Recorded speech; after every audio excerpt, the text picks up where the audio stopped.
Moving on now to Measure 110. Yesterday, we brought you the results from the first state audit of the program, and holy smokes, were you ever fired up? And to be fair, I was too.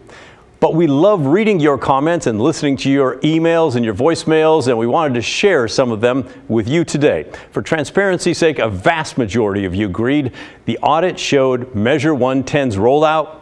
It was a mess, and something needs to change. But a few of you did preach patience, that it's still too early and 110 should have a chance to succeed. Let's begin with a few voicemails. Pat Doris, Measure 110 segment, spot on.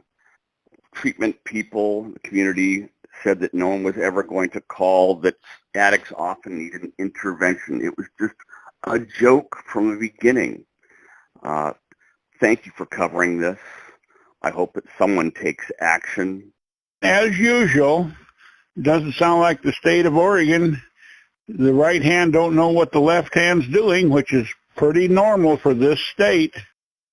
All right, thank you, Dave. A viewer who did not leave his name says this is a continuation of the misuse of funding in the state of Oregon.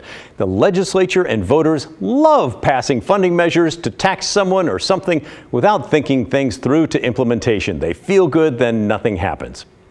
And here's an interesting one from Patrick. Who would ever guess the state would be so stupid as to spend money without accountability? It erodes support for worthwhile programs and just solidifies opinions the state of Oregon is reckless with taxpayer dollars. I sit right in the middle. I don't care about liberals and I don't care about conservatives. I just think it's stupid what the Oregon people vote for sometimes.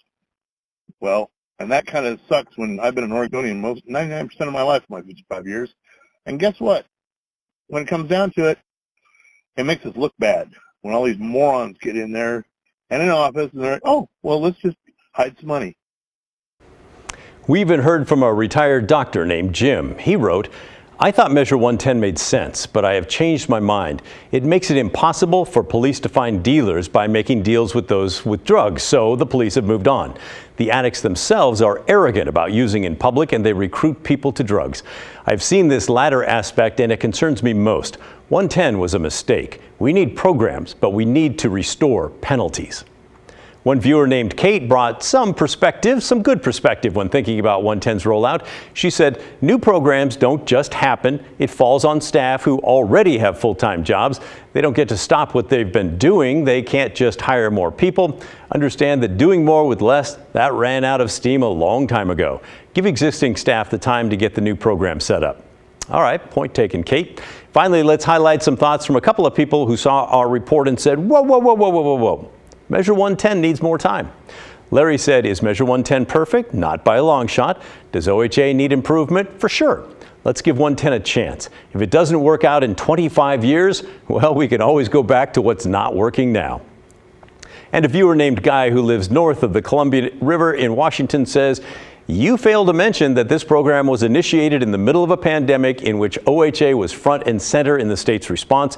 You failed to report that this program's intent is to establish an alternative approach to bust and incarcerate, which has failed for the past 50 years.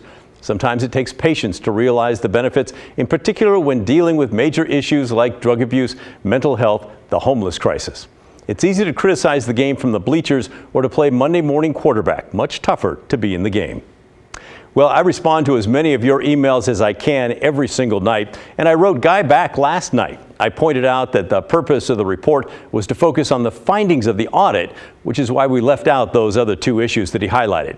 But I'm sure there are others among you who feel like Guy, and I appreciate him taking the time to write to me and to raise those issues. And thanks to you for your feedback. Keep it coming. We really do mean it when we say we read your emails and listen to your voicemails.